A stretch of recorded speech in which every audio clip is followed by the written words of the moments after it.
Esse vídeo é para você, querido, que já se envolveu em um delito antecedente ou que já foi condenado por uma infração penal.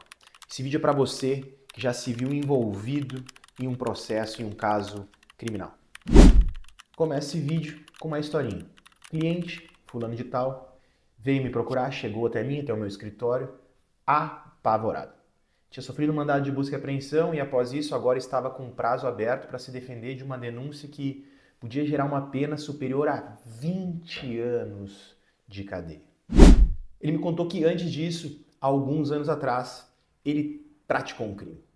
Ele me relatou que, naquela época, ele estava muito endividado, que a sua mulher estava grávida do seu primeiro filho, que haviam muitos boletos entrando e que, ainda para piorar, a sua irmã passava por um grave problema de saúde que demandava resolução de imediato, naquele momento. Qual foi então a solução mágica encontrada? Praticar um crime. E ele cometeu esse crime. E ele ganhou muito dinheiro. Esse delito resultou num proveito superior a R$1 milhão.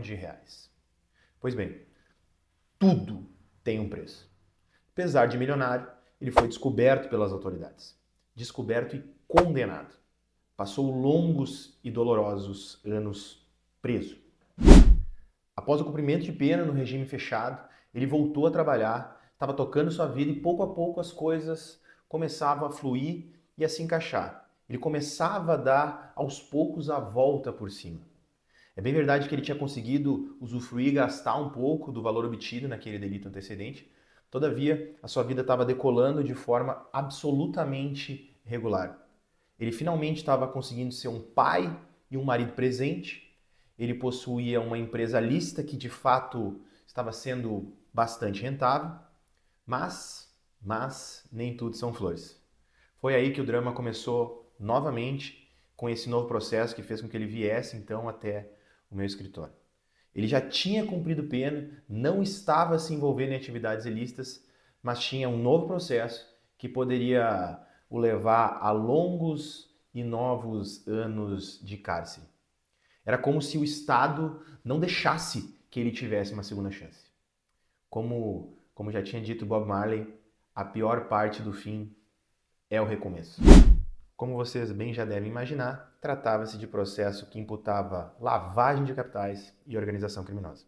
O processo era complicadíssimo. Já de início, o processo tinha quase 30 mil folhas, eram vários os réus, tinha quebra de sigilo bancário e, afora isso, dessas milhares de páginas, haviam mais de 10 aparelhos telefônicos apreendidos. Ou seja, para uma correta defesa, além da análise e conhecimento de todas essas páginas, era necessário averiguar e conhecer cada um desses dispositivos eletrônicos apreendidos. Muito embora houvesse alegação de inocência do cliente, em uma primeira leitura, diante da quantidade de informações e transações bancárias, haviam sim bons indícios de uma possível lavagem de capitais e de uma deveras sofisticada organização criminosa. Eu vou aqui brevemente indicar 3 pontos pelos quais obtivemos êxito em absolver o cliente e também, no decorrer dessa minha explicação, perceberão o porquê esses processos demandam alta e específica especialização do advogado. Sigo então para esses 3 pontos, desde já salientando que o mais importante é o terceiro ponto. E o primeiro ponto a ser destacado é a necessidade do conhecimento dos entendimentos nacionais e internacionais sobre autolavagem. Autolavagem ou self-laundering, termo usado em inglês, é a hipótese em que o autor do delito antecedente é também o autor da lavagem. E é exatamente essa hipótese indicada no nosso caso, onde o cliente tinha cometido um delito anterior e estava sendo acusado de lavar esse dinheiro, esse valor obtido anteriormente. De se sublinhar que a autolavagem, enquanto fruição desses valores provenientes do crime antecedente, é quase que uma consequência natural. Veja, o cliente, o sujeito, tem que fazer alguma coisa com esses valores obtidos de forma ilícita. Bom, a Convenção de Varsóvia de 2005 veda a incidência da lavagem àqueles que praticaram o crime antecedente. Os códigos penais italiano e alemão excluem expressamente o autor do crime antecedente do âmbito da lavagem de dinheiro. Por outro lado, Espanha e Portugal permitem também expressamente a punição da autolavagem. No Brasil, a lei é omissa. Não há aqui lei que proíba ou que permita a autolavagem. Nos delitos de receptação, artigo 180 do Código Penal, e de favorecimento real, artigo 349 do Código Penal, a lei expressamente proíbe a punição desses crimes por quem praticou o delito antecedente. Diante disso, dessa omissão do legislador, parece-se admitir a possibilidade de autolavagem. Isso pois, de acordo com uma interpretação sistemática, incluindo os delitos o tipo penal de receptação e de favorecimento real, parece que, quando a lei quer proibir essa dupla imputação, ela o faz de forma expressa. E é exatamente assim que entendem os tribunais superiores do Brasil, aceitando, então, o Brasil a imputação por autolavagem. Pode parecer bobagem, mas essa digressão do conhecimento do direito internacional e comparado é e foi o início do diálogo persuasivo absolutório com os julgadores naquele caso em concreto. Isso porque, desde 1980, há um esforço conjunto dos países para desenvolver políticas de combate à lavagem de dinheiro, com convenções internacionais que recomendam e orientam estratégias, normas e decisões judiciais que se copiam e se permeiam para bem além do âmbito puramente nacional. Outro ponto importante e crucial na absolvição daquele caso foi conhecer previamente os julgadores que analisariam aqueles casos. Logo no início daquele processo, ingressamos com medidas judiciais para afirmar a competência, como a gente chama, que é para saber quem serão os relatores e as turmas recursais que atuarão naquele caso. Feito isso, tornou-se prevento, fixou-se julgador de segundo grau que tinha o entendimento de que o mero gastar os valores do delito anterior não seriam, por si só, lavagem. Afora isso, entende aquele julgador que transações utilizando conta própria, ou seja, não contas de terceiros, como era o caso daquele processo, descaracterizaria a ocultação, verbo nuclear do tipo penal, elemento necessário à consumação do delito de lavagem de dinheiro.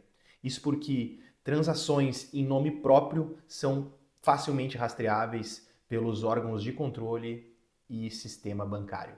Por fim, terceiro e mais importante ponto daquela absolvição, na minha opinião, foi a descoberta de uma operação, de uma transferência lá no meio daquele calhamaço de documentos que fez tudo tornar-se irregular. Foi um mergulho visceral no estudo daqueles extratos bancários que possibilitou essa descoberta, digamos assim. Eram 4 contas bancárias com mais de 5 anos de extratos bancários. Era um calhamaço infindável de folhas com diversas transações. E foi análise de uma transação em específico, explicável, com lastro lícito, desvinculado de qualquer valor suspeito, que tornou toda a hipótese defensiva possível.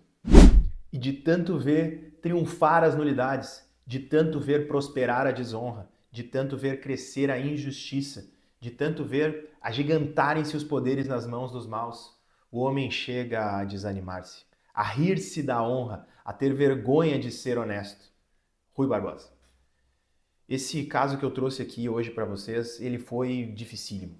Eu tenho certeza que se eu tivesse menos experiência ou menos especialização específica nesse tipo de caso, o cliente tinha sido condenado.